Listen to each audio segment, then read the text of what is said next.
Christmas! I don't know whether this makes you excited or slightly overwhelmed, but I'm slightly on the fence, got some presents, don't have others, so what I wanted to talk to you today though about was around Christmas, and it's also around stress around Christmas. And I wanted to give you hopefully some real practical tips on how you can help your anxiety levels and your stress levels on this lead up to Christmas. So, first of all, I wanted to talk to you a little bit about gut health, and it seems to have such a big link, and that's why I keep banging on about it, but the link between your gut and your brain is huge, and there's more evidence all the time around this link. So, the first recommendation that I really want to give to you around food and stress is fibre. So fibre, you need around 30 grams of fibre every day, and on average most people only tend to get around 19 grams. So fibre you can find in fruits, vegetables, kind of like whole grain, pastas, breads. So one of my first recommendations for you is to see, can you increase your fibre? Can you maybe add an extra portion of veg in your evening meal? Maybe can you see whether you can, like me, the weirdo over here, can you add some greenery to your breakfasts? Or maybe can you just add different sources of fibre throughout your day? And this can be such a good way of helping your good bacteria in your gut, because fibre sometimes can act as like a prebiotic, so it helps to feed all of your good microbiome and good gut bacteria, which can have a huge knock-on effect on your mood. So if you are feeling stressed, you've got nothing to lose, why not just try and add a few more bits of veg, a few more bits of fruit to your diet, and it could be that you're helping the little guys down there, and they can help with your mood and your relaxation. So number one, fibre. Please try and get some more into your diet. Number two is omega-3s. So most people think of omega-3s with oily fish because that is one of the best ways that you can get omega-3s into your diets in the form that is really well taken by your body and used easily. Other ways you can get omega-3 though is plant-based.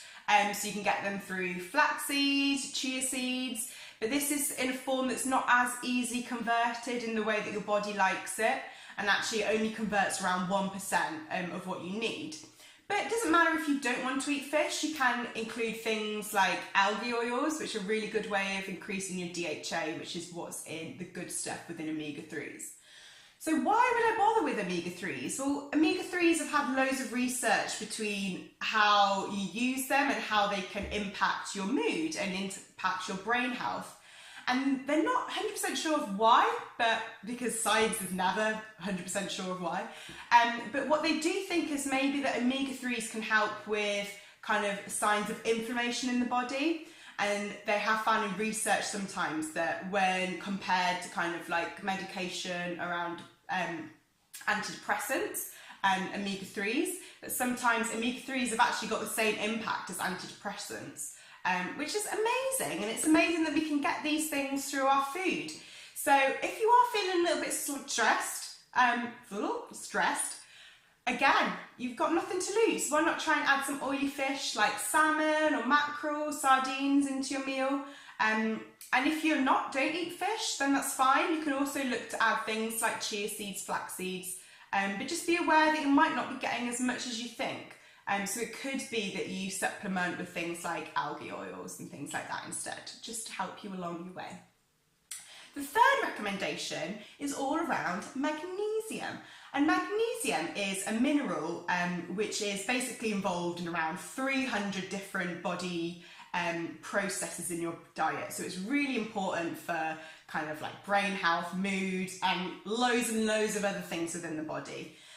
But unfortunately, mineral levels in our soils are going down. So quite often you find that people aren't getting enough magnesium. And magnesium is an amazing way of calming the body. It's almost like a relaxant in some ways.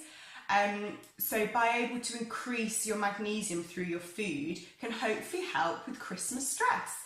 And you can get it through your food, which is amazing. So some of the top ways that you can get magnesium into your diet are spinach. You have Swiss chard. You also have dark chocolate. Yes, we can all have a bit of dark chocolate in our diet.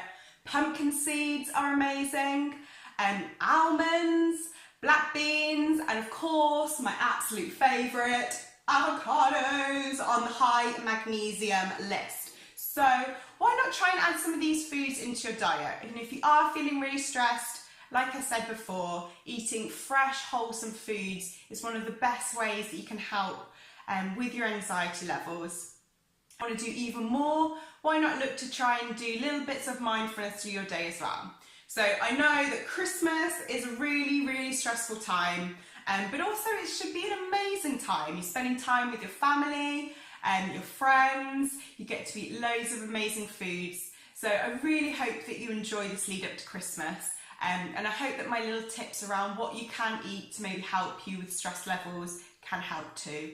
And I hope you have an amazing time. If you'd like to follow me on Instagram, my Instagram tag is mind_nourishing, where I'll be sharing with you lots of tips and ideas and recipes around how you can create amazing wholesome foods which can help with your mental well-being and help you to feel amazing. Also, I'd really love you to subscribe to this channel. I'm going to hopefully ump up my content, so I'm going to be doing more, and there's going to be more of my whole head, not half the head, which I sometimes like to do. So thank you ever so much for joining me. I hope you have an amazing day.